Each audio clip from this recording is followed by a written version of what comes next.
अस्सलामु अलैकुम दोस्तों, आज हम कुरान पाक में बयान की गई एक ईमान अफरोज और इबरतनाक कहानी सुनेंगे।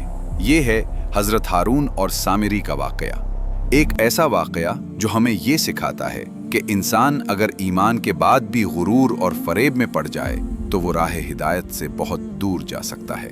जब अल्लाह ताला ने हजरत मूसा अलैहिस्सलाम को फिरौन के जुल्म से बंदी इसराइल को निजात देने के लिए भेजा तो उनके साथ उनके भाई हजरत हारून को भी नबी बनाया। फिरौन के गर्क होने के बाद जब बनी इसराइल आजाद हुए तो उनके दिलों में अब भी पुराने शिर्क के असरात बाकी थे। जब वो समंदर पार करके एक ऐसी कौम के पास से गुजरे जो बुतों की पूजा करती थी तो कुछ लोग बोल उठे, ए मूसा, हमारे लिए भी ऐसा ही खुदा बना दे जैसे उनके हैं। ये अल्फाज सुनकर मूसा का दिल कांप गया। उन्होंने फरमाया, तुम नादान हो, अल्लाह ही तुम्हारा रब है, वही तुम्हें रोजी देता है, तुम उसके सिवा किसी के आगे सर न झुकाओ। सूरह अल आराफ। कुछ अरसा बाद अल्लाह ने मूसा को कोहे तौर पर बुलाया ताकि उन्हें तौरात अता की जाए। ये मुलाकात 40 दिन के लिए थी। जाते वक्त मूसा ने अपने भाई हारून से फरमाया, मेरे बाद मेरी कौम में रहना, उनकी इस्लाह करते रहना और फसाद करने वालों के पीछे मत चलना। जब मूसा तौर पर गए तो एक शख्स सामने आया जिसका नाम सामिरी था। सामिरी बनी इसराइल ही में से था, मगर उसके दिल में फरेब और चालाकी छुपी हुई थी।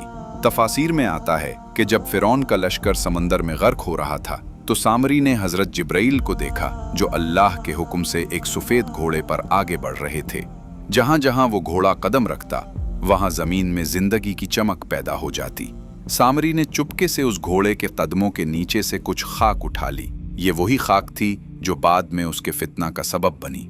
जब मूसा तौर पर गए तो सामरी ने बनी इसराइल से कहा, ये सोना चांदी जो तुमने मिस्र से लिया है ये गुनाह का माल है, इसे पाक करने के लिए मुझे दे दो ताकि मैं उसे अल्लाह के नाम पर नजराना बना दूं। लोगों ने अपना सोना चांदी जेवरात इकट्ठा करके सामरी को दे दिया। सामरी ने उस सोने को पिघलाकर एक बछड़े की शक्ल में बना लिया, फिर उसमें वो खाक डाल दी जो उसने जिब्राइल के घोड़े के कदमों से ली थी। अल्लाह के इज़्न से उस बछड़े में एक अजीब आवाज पैदा हो गई, जैसे कोई सांस ले रहा हो।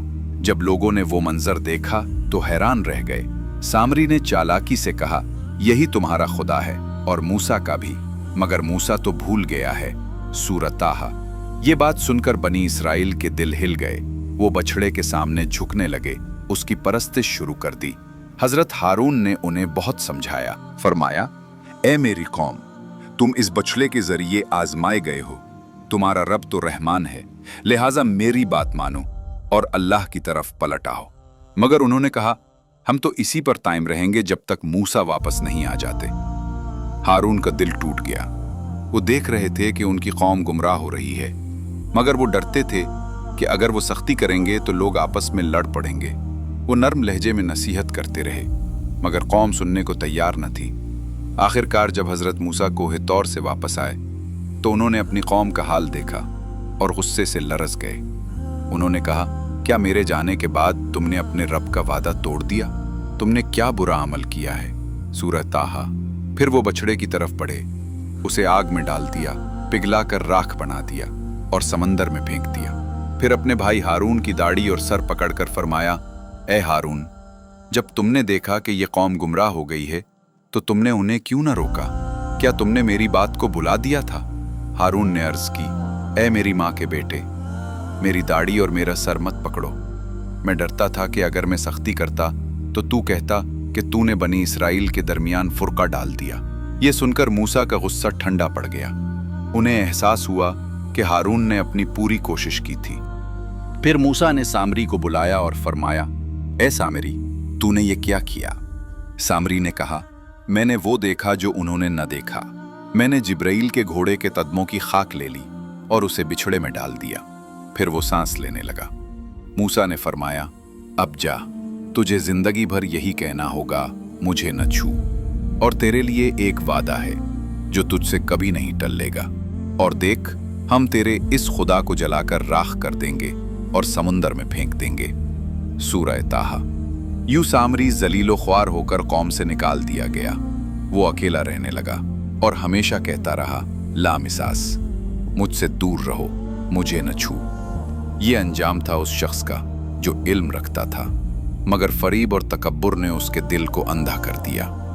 मूसा ने अपनी कौम के लिए दुआ की, अल्लाह ने उनकी तौबा कबूल की, मगर फरमाया कि जो लोग बिछड़े की इबादत में शरीक हुए उन्हें अपने किए की सजा भुगतनी होगी। इस आजमाइश के बाद बनी इसराइल को समझ आ गई कि ईमान का असल मतलब सिर्फ जुबान से नहीं बल्कि दिल की वफादारी और अल्लाह पर यकीन है। दोस्तों, ये वाक़या हमें ये सिखाता है कि ईमान के बाद भी इंसान आजमाइश में पड़ सकता है, और अगर दिल में रिया, तकब्बुर या फरेब आ जाए तो इल्म भी बेफायदा हो जाता है। अल्लाह हमें सच्चा ईमान, आजिज़ी और साबित कदमी अता फरमाए। आमीन। ऐसी सच्ची इस्लामी कहानियाँ सुनने के लिए हमारा channel true Islamic stories subscribe करना न भूलिए। अल्लाह हाफिज।